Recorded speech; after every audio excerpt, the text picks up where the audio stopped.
It's been very easy for people to dismiss Lance Stroll as a credible Formula 1 driver. The combination of his family's wealth, his father's ownership of the Racing Point, now Aston Martin, team, and a lack of consistently outstanding performances on track has led many people to label him somebody who's so safe in his seat that he needn't care. Well, over the last few weeks, Lance has gone a very long way to altering that perception.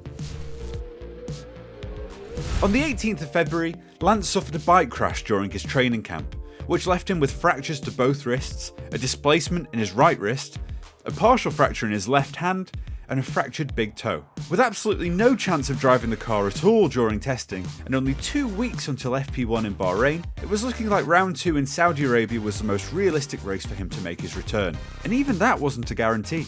Lance's initial treatment and surgery came at the hands of Dr. Javier Mir, who is considered one of the best trauma doctors in Spain. He's a consultant in sports injury, and his list of previous patients has included many MotoGP riders, a group that constantly requires quick and effective fixes to very nasty injuries.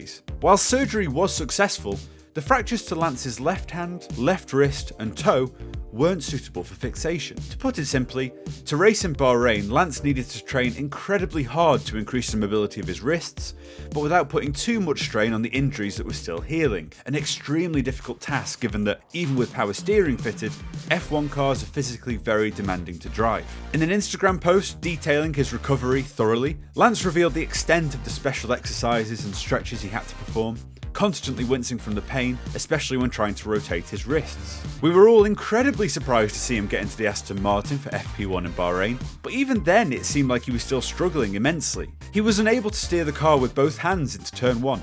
Wrist mobility still clearly limiting what he could and couldn't do, in a similar way to Robert Kubica, who basically drove F1 cars one-handed after returning from his life-threatening 2011 rally accident. We then saw Lance having to be lifted out of his car after FP2, leading many to question if he should be allowed to race at all. FIA regulations require drivers to be able to extricate themselves from the cockpit within 5 seconds, while wearing their full race kit and helmet, and starting from a fully belted in position, and replace the steering wheel within 10 seconds.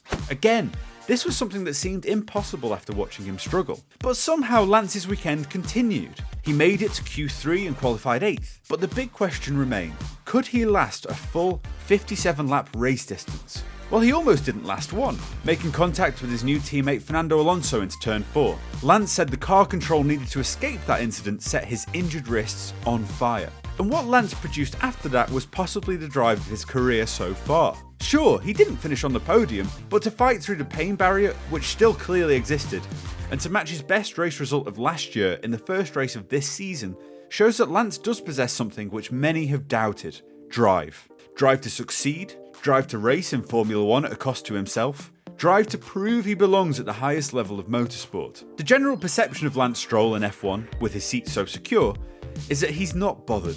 Well, he clearly is. Maybe that's because he realised this season's Aston Martin was so impressive. Maybe he desperately wants to be able to prove himself against a driver as supremely talented as Fernando Alonso. But whatever the inspiring factor was, Lance Stroll put himself through physical hell to make the grid, and showcased a seldom seen side of his character.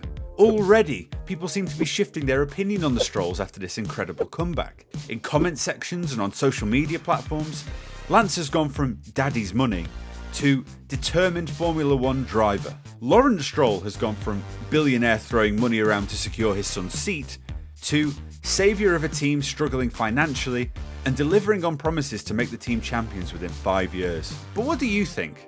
Has your opinion on Lance changed over the last few weeks? Let us know in the comments, and remember to like and subscribe for more Formula 1 content.